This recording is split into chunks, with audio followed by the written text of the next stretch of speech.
And before I start, I just wanted to thank Sharon and Kelvin for putting together such a fabulous meeting, and to pay my respects to the Wabakal people, who the elders past, present and future on whose land we're meeting, but also to the Warramai people for our warm welcome last night. That way, isn't it?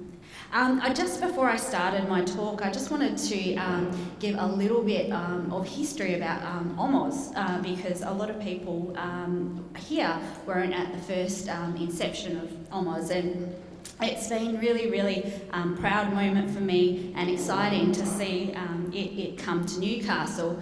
Back in 2010, there was 5 scientists, Robin Marsh, Heidi Smith-Vaughan, Selma Vietzma, Leanne Kirkham, who's also speaking, and myself, who kept meeting each other around the world and going, why do we only meet to talk about otitis media everywhere else except for Australia when it's such a big problem? And to look at this, we actually started Omoz, the inception of Omoz, and the first meeting was held back in 2010 up in Darwin, and it was really recognised then that if we're going to make any impact on otitis media in Australia, we need to incorporate everyone from the ground up, and to try and get everyone together to embrace that passion, to share those ideas, the experiences, the knowledge, and really drive improvement in otitis media rates in Australia.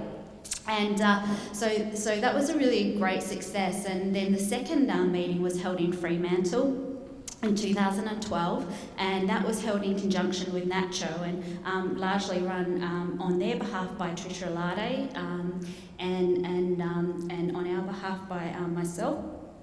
And that was a fabulous meeting where we got heaps of Aboriginal health workers, teachers, clinicians, scientists all together to really share these ideas and really drive that passion forward. And it's been fabulous to see it then go to Melbourne in 2014, and now to come to Newcastle, and that has probably been one of the most exciting things of all, particularly as I don't think any of us would have been thinking that we were going to be sandboarding on Warramai land and seeing this beautiful country.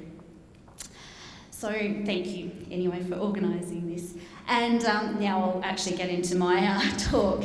So this is, it's been quite an exciting thing for us. I'm trying to, I will be presenting today some of the findings from a trial that we've been running for the last 4 years. And I just wanted to take everyone through a little bit of the background so that you understand the whole thought behind this clinical trial.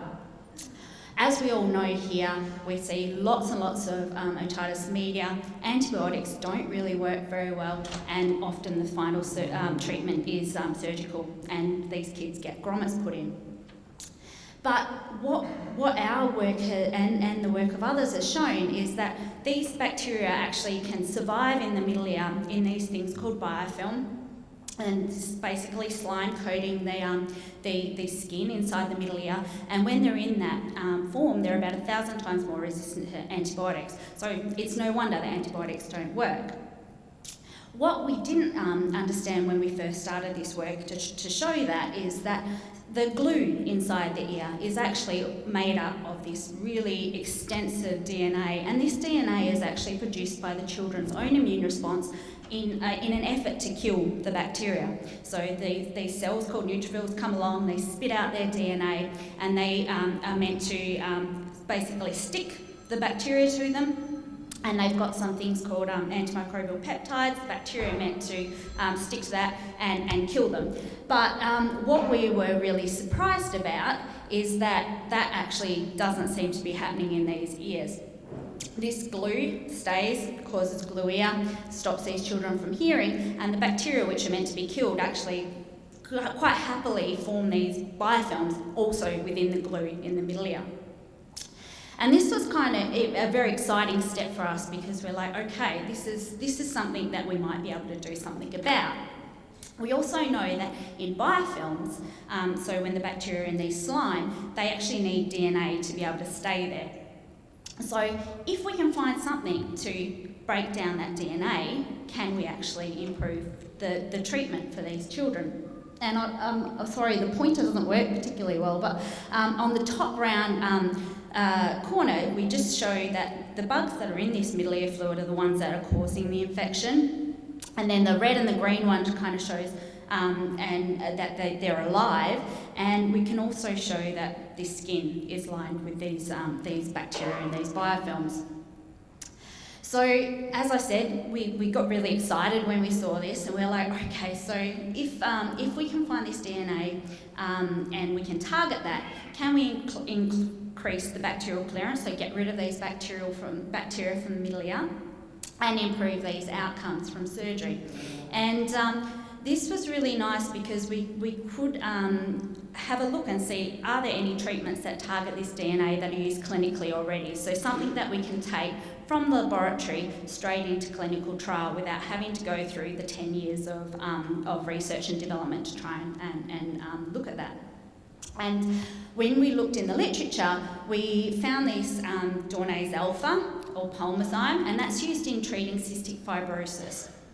So when people have cystic fibrosis, they get a lot of mucus, a lot of sticky goo in their lungs, and this Dornase alpha is nebulized, and it helps break that up so that they can get rid of some of that infectious load. And so what we looked at is like, okay, so can we use this to actually target that DNA and get rid of these biofilms that are in the middle ear? And very excitingly, the answer seemed to be yes, at least in the lab. So when we put the middle ear fluid from a child with that was having grommet surgery into a tube with the Dornase alpha, we went from this red sticky mass of DNA, which makes it really, really hard to get rid of, to pretty much nothing. So it kind of dissolved it and wouldn't even let the bacteria stick to the slide anymore, so that I could look at it under the microscope. And so the idea about this is when the bacteria come out of that biofilm and go into these forms that actually cause an acute infection, which we see in the kids that need antibiotics, can we actually make those bacteria susceptible to the antibiotics that we can use clinically? And also to be able to get mopped up by that host immune response. So basically, can we get rid of these bacteria from the middle ear? And looking back through the literature, we found that many years ago, back in 1962, there was one study that showed that this kind of product had been used previously in treating otitis media. Now, this was from a bovine, so a cow, pancreas. But what we did see is that there seemed to be a really good effect of this treatment in resolving middle ear infections, and particularly in adults with chronic suppurative otitis media.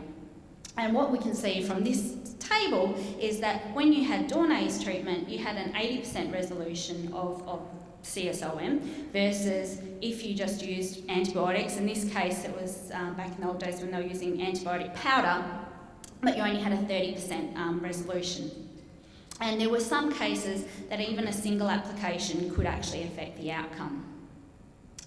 Now, then the question was for us, okay, so is this toxic in the ear? Because we didn't know if you put this treatment into the ear, which we all know is really, really sensitive to ototoxicity, can we say that it's likely to be safe if we put this into a child's ear? Because it doesn't matter if you get rid of the bacteria and if you permanently impair that child's hearing. So there was some beautiful animal work done by some colleagues in Colorado in the US, and luckily for us they had done this in these animal models and showed that it wasn't toxic, and they didn't see any change in auditory brain responses. So there was no sensory neural hearing loss, at least in these animals. So this gave rise to us going, okay, so it seems to be safe in animal models, it's safe in adults when they inhale it, and it works in the lab. So we went on to develop this Dornase Alpha trial. And that was really a trial to look at, to make sure that it was safe, that it was tolerable, and to see if it works. So one of the questions for us is, okay, so if we're breaking down this DNA, pulling these bacteria out of these biofilms, which they kind of sit there and they reinfect, but they don't cause an acute infection themselves, we need to make sure that we weren't going to cause any more infections. But we wanted to see if we put this into the ear of children when they're having grommets, can we reduce blockage of grommets and reduce otorrhea from the tubes? And ultimately, can we reduce the number of children that are going to need to have repeat grommets in the future? So to look at this, we were looking at, following application, we looked at the rates of otorrhea, rates of block grommet, time to recurrence of otitis media, and ultimately the need for repeat grommet insertion. And so this was our study design. We recruited 60 children that were having grommet insertion. And we randomised these children by ear. So they all had bilateral ear disease, and we treated one ear with Dornase Alpha and one ear with saline. So they acted as their own internal control, if you like. And we collected a whole heap of samples while these children were in surgery to look at the immune response, to look at the bacteria that were present. And then followed these children up for 2 years quite intensively following grommet insertion, because we know that if they're going to need repeat grommets, then it usually happens within 2 years of that initial surgery. We sent the parents home with these diary cards. We sent them home with thermometers to make sure that we weren't seeing any systemic effects. See if we had an impact on that discharge in those early days, and also make sure that there wasn't causing any other adverse events. So this is just the kids that we recruited. Most of them had documented hearing loss prior to surgery. They were about 2.5 years old. They're all undergoing their first set of grommets. And you can see that they had pretty severe disease, and usually it would overlap with recurrent acute otitis media and otitis media with effusion.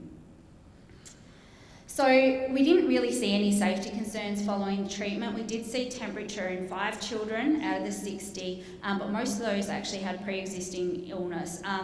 In a perfect world, you would want children to be completely well before they undergo surgery.